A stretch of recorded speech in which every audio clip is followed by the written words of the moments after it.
கடலுக்கு அடியில் ஆசியாவின் மிகப்பெரிய தங்கப் படிமம் கண்டுபிடிக்கப்பட்டு உள்ளது. உலகின் மதிப்புமிக்க உலோகங்களில் ஒன்றுதான் தங்கம்.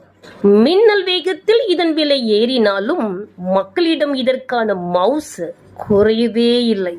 இந்த தங்கத்தை அதிகம் உற்பத்தி செய்யும் நாடாக இன்று சீனா உள்ளது.